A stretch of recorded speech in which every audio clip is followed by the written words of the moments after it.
It's another podcast, and this time we're going to be talking about BOBI 17, our 17th gig at Blackfriars. That featured Matthew James Aylett, the Jade Convict, Modern Haze, and Austin T.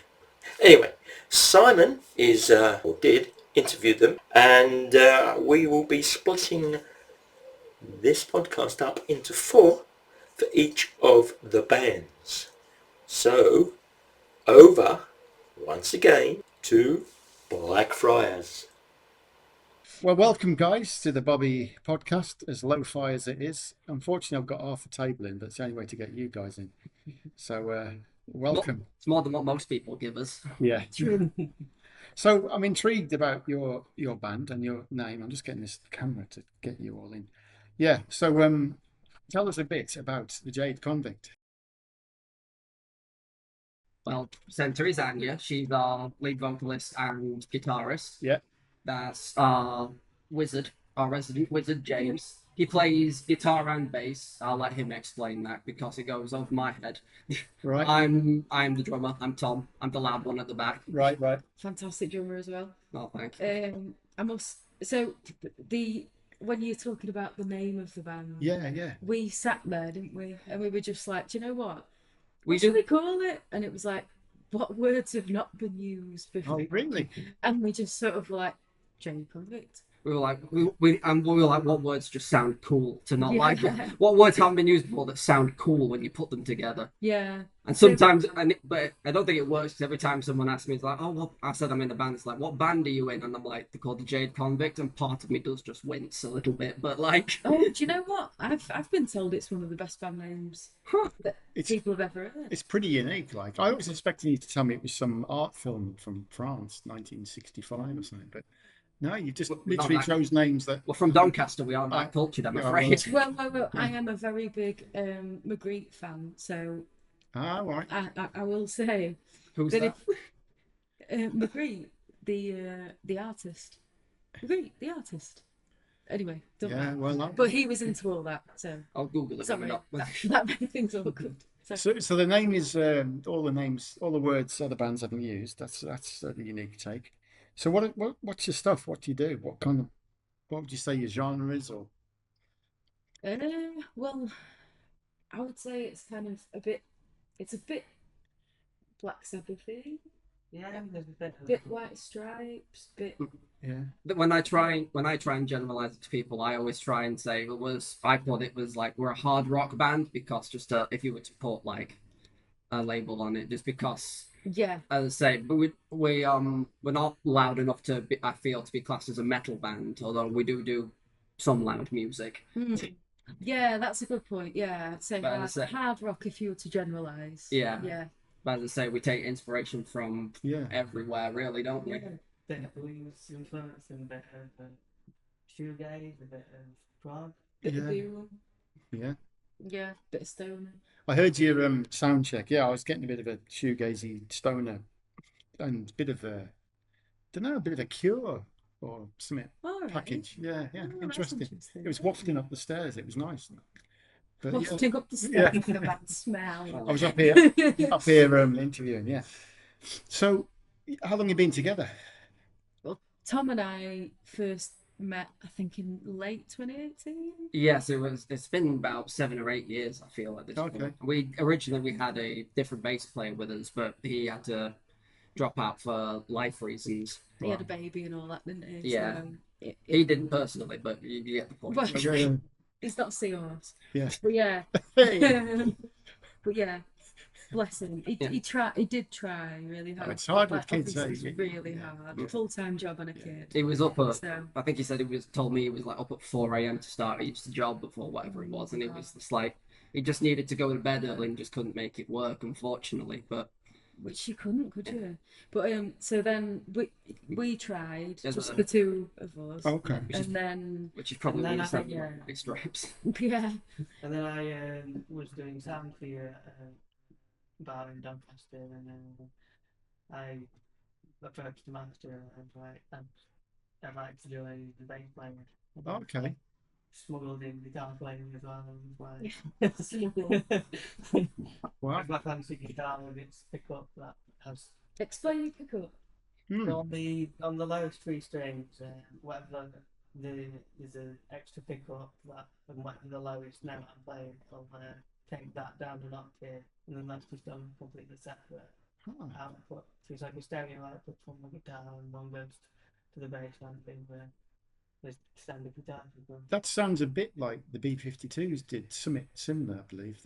He only used 2 top strings, 2 bottom strings, and nothing in the middle. And they were on different tunings. And that's the B-52s didn't have a bass, did they? I don't know too much about No, it. well, I mean, they're obviously a different thing to you guys, but yeah, I mean, it's not the same, but it's similar idea. Really interesting. Oh, that's cool. Yeah. There you go. So, okay, so gig-wise, what have you been up to? We're doing quite a lot, really. We had one in Lincoln recently. Yeah, and we play A fair bit in Doncaster and Filey. Fine. Yeah. A friend of ours owned the pub. She owned a pub out there. I don't think she does anymore. No. But she again. Up there, Yeah. But yeah, they just loved the music, so they would like. When she knows us, she was like, "Oh, come up whenever you can." Yeah. And so we gig, I would say, In the north. every couple of weeks. Wouldn't you say? Wow, that's a lot. Like, It's not rare, but yeah. yeah. Hmm. Best gig so far? That's a tough one. That is a tough one. As I say, 'cause me and you've done it for 7 years, so it's. I mean, that one at Queen's when you joined was brilliant. Yeah.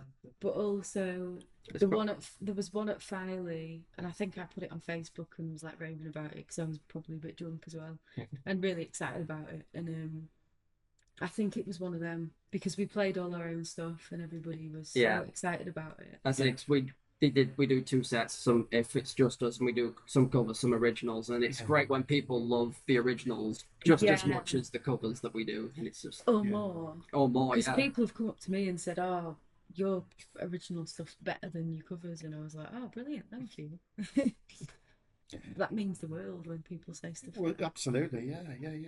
I mean, what's your goal? Where are you guys heading? What's the plan?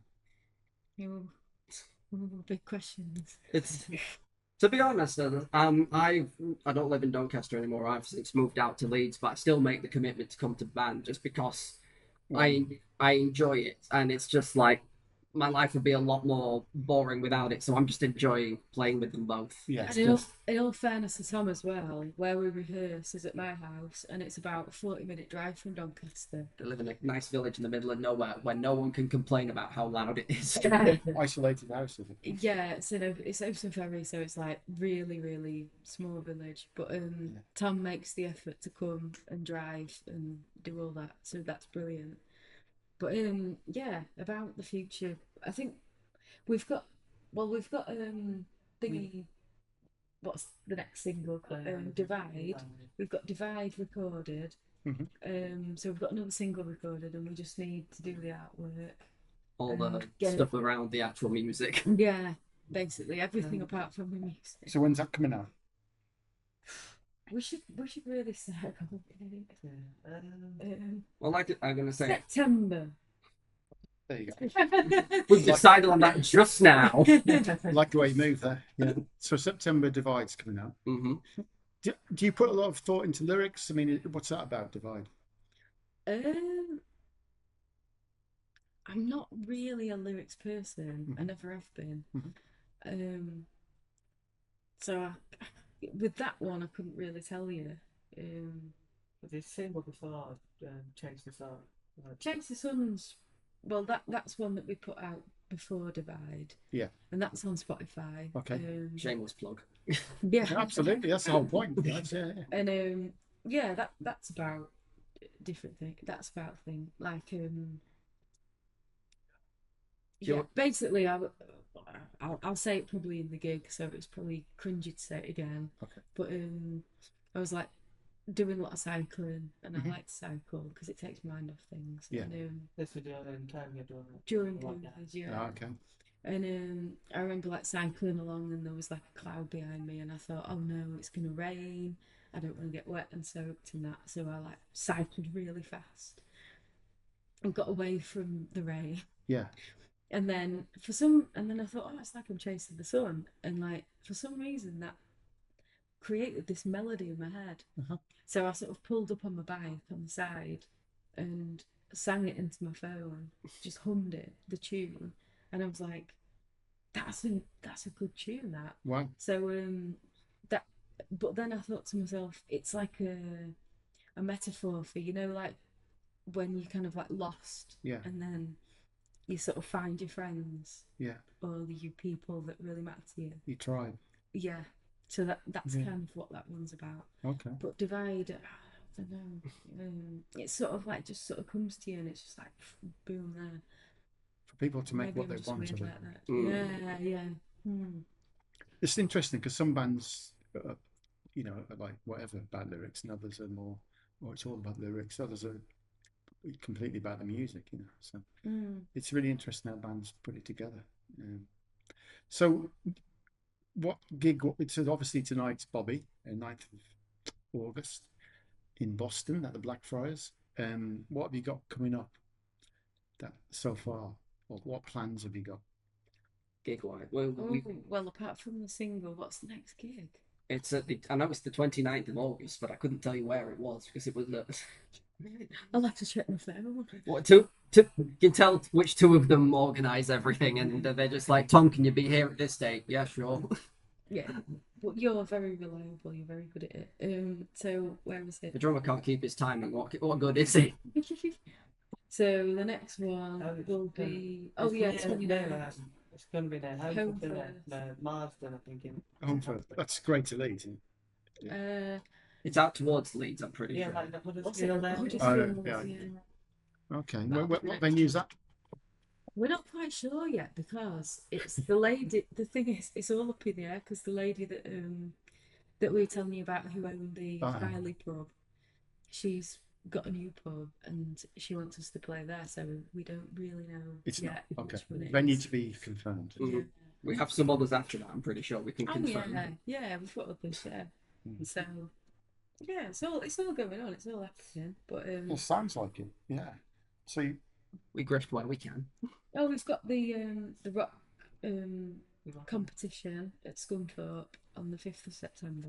okay. What? Tell us a bit about that. One of my mates, it was Stuart Wade that told me about that. Shut down. Stuart Wade. Yeah, Stuart. He's a wonderful guy. He's really funny, and he tagged me in it, and he was like, "Yeah, it's a rock competition, all your own songs, like a battle of the bands kind of." Yeah, battle of the bands sort of thing. So we've been in one before. We thought we'd try his luck again. Yeah, we did the one at Mexborough. They're hard to win. They are. They really are. Yeah. And you're never always sure if it's a closed shop and it's predetermined or whether it's genuine, you know. That's very true. Yeah. But there's a lot of it's good. But it gives you like I was saying to you, I think it was yesterday, like networking sort of stuff is really important, isn't it, when you're in a band? Like talking to each other like we're doing now. Yeah. Yeah. I mean, I'm in a band as well, you know, and I know exactly what you're saying. You know. Oh, cool. Yeah. I mean, that's what birthed BOBI, was the fact that in Boston there used to be a really good scene here. There were two pubs, the Axe and Cleaver and the Indian Queen. They shut down over 8 years ago, you know, and there's all they've got now is cover band central, you know. So Boston original bands is for bands who do their own stuff, and we've been going. I've got well over a year, and then that's good. Yeah, it is good, yeah, but it's hard, you know, and then. I think one of the hardest things is to get people out of the houses. Yeah, especially since COVID times, because people have got out of it. People love music still, but to get them to physically come is the trick. And I think it's good that you're keeping on the road and you're doing it, and you've been quite busy, even though you can't remember exactly where you've been busy. But it's yeah. I'm really lucky in that we've got a local pub literally 5-minute walk from my house, and we have like open mic every Thursday, and we have live music every Saturday. It's a brilliant place. And there's the great culture of people coming out for gigs in Ferry. Yeah, yeah. I think the north is better. You know, I have to say, we gig more than anywhere. Yorkshire, Yeah. Nottingham, Kiss, Great Manchester. You know, because I think the venues are better. The people come out. You know, that's my take on it. So. We've not been down south really to see. No, So. my brother went to uni in London, and I don't know if you want to start recording because this might sound a bit offensive. No, go for it. But You can cut it later. It's fine. Yeah. He went to London, and my brother's an incredible musician, Yeah. and he writes his own songs and stuff like that. But he said to me, every gig in London is pay to play. So like you don't even get paid to play, you pay to play at that place. And he was so disappointed about it because obviously coming from up here, he came from the same place as me. Yeah. He was like, I can't believe what it's like. It's such a culture shock, you know. Yeah, I think that is pretty accurate. You think the people that wanted live music would make the effort to pay some guy or per girl or whatever, or band, to do a thing for a bit. It doesn't matter what you're doing, but if you're paying them if they're doing something for you, you need to pay them, don't you? And I just thought, God, poor Peter, you know, bless him. I mean, I think the South has got exceptions. You know, I think I'm pretty sure Southampton's good, Bristol's massive.